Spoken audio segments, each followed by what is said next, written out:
hit the trail. Now I praise you that you remember me in all things, and just as I delivered them to you, you hold fast the traditions.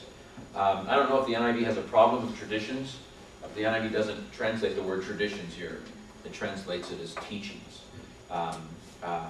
The NIV is a good evangelical commentary, and it often wears its theology on its sleeves.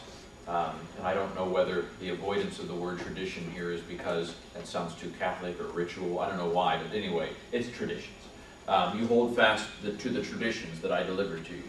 What traditions? I don't know. That's the question. What traditions does he have in mind that might relate to this hair covering thing? Are they traditions about gender roles? Is it because Paul is it because Paul elevated the role of the woman that you know, you can have too much of a good thing? In Corinthians class, we talked a little bit about 1 Corinthians 7, where there are some people, some married couples, who are wondering whether they should stop having sex because you know, what are they thinking? I don't know. There won't be sex in heaven. Should we stop now? Or we won't be married in heaven. Should we divorce? That sounds ludicrous to us, but you know, that's taking some of the principles maybe too far. And so maybe some people were taking Galatians 3:28. Maybe they were taking it too far. You know Galatians 3:28, right? What is Paul about to say?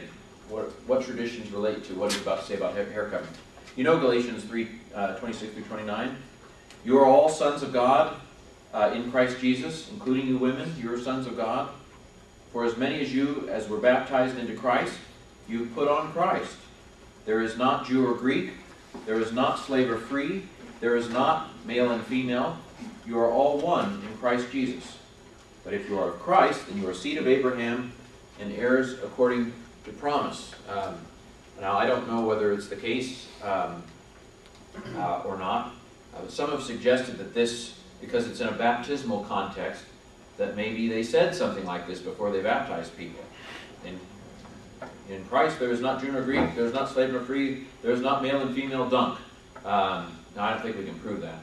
I'm not going to stake my life on it. But some have at least suggested that. Again, you can't throw a rock and not hit a scholar that had suggested something. But what is this saying about women not being male or female? Well, here are some possibilities. The primary question that Paul's addressing is, who is justified? Who is right with God? Who is in right relationship with God? And his answer is, those who are in Christ. Those who are on the basis of faith. In other words, those who are justified by faith are in right relationship with God. And the implications are, well, that Jews are in by faith, same as the Gentiles. Slave or free, social status is irrelevant to being God's son, to being heir. And gender is irrelevant to sonship and inheritance. Now, obviously, Paul doesn't do away with all gender roles, or we wouldn't have 1 Corinthians 11. Paul still affirms distinct roles for men and women. So this is not, in my opinion, a complete egalitarianism. And of course, in Paul's world, Paul's writing in his world, we wouldn't necessarily expect him to have that. But he does indicate a trajectory here, namely that whether you're male or female doesn't matter as far as being a child of God, as far as being an heir of salvation, and so forth. So is this the tradition Paul's talking about? Is this the tradition where some women at Corinth have gone a little bit too far with it? And just to finish my thought from a little bit earlier, you can see that the fact that they had house churches created some strange dynamics, especially for the woman of the house where they're meeting. Let's say that the church at Corinth met in the home of Gaius, who, let's say Gaius is a wealthy guy. Let's say that Gaius has a room in his house that's as big as this room. Okay, he's a wealthy guy. And his wife, she's a wealthy woman. And as we know, the rules of society don't apply to wealthy people.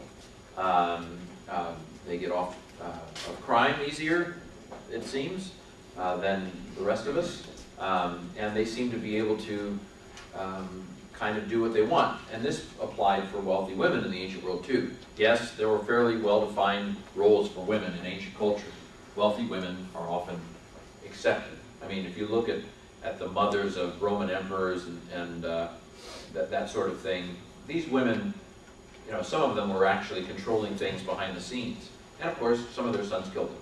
But that's not important now. Nero, I think, had his mother put to death. But he's just a bad guy. But so imagine the wife of this Gaius, wealthy woman. Is she going to put a veil on when people are in her house? I mean, can you see a woman being upset? This is my house. Why do I have to act like I'm going outside? You know, and maybe she's not a Jew. Maybe she doesn't wear a veil. Maybe this idea of wearing a veil is this Jewish nonsense in her mind. I don't know. And so you can see where you have women and men in close quarters. Women are used to being at home, so this is a little awkward. And so Paul's trying to get the women not to wear string bikinis to church. I mean, if you're trying to look for some equivalent, you know, modesty is different depending on what culture you're in. In New Guinea, it appears that a woman can go topless without it meaning anything, or at least used to be able to. I don't know that I've talked about modesty in here, but there's a story a missionary told about her being in New Guinea and how some women had become new converts to Christ, and they'd given them baptismal gowns to put on after their baptism. And she said right there in front of the church, they took their old shirt off and put their new shirt on without no... And she said it was then that I finally admitted that breasts have no sexual connotation in New Guinean culture. Now, I don't really agree with that, but the case is obviously on the other end of the spectrum in Saudi Arabia, where if you're a Christian Iraqi woman, there is a small, Christian, at least used to be, small Christian church in Iraq. I bet the Christian women in Iraq dress far more modestly than we do here in America, where we're somewhere in between. My point is that a woman without a veil, at least in certain ancient contexts, may very well have been perceived as very enticing or attractive. I know it's kind of strange, but there are actually medical journals, sorry, this is gross, there are actually medical writings from the ancient world where the Greeks suggest that women might have actually had empty spaces inside of their hair that received the semen from a man, and so that a woman with long hair was more fertile than a woman with short hair because she had more capacity. I'm sorry if that's gross, but basically the hair was a sexual kind of thing in the ancient world. So so a woman without a veil in close quarters in a worship service might have been a little bit like slap, stop looking at her, kind of a situation, or like taking your wedding ring off and going somewhere where there are men on the prowl, or something like that. So those may be some of the dynamics going on in Corinth.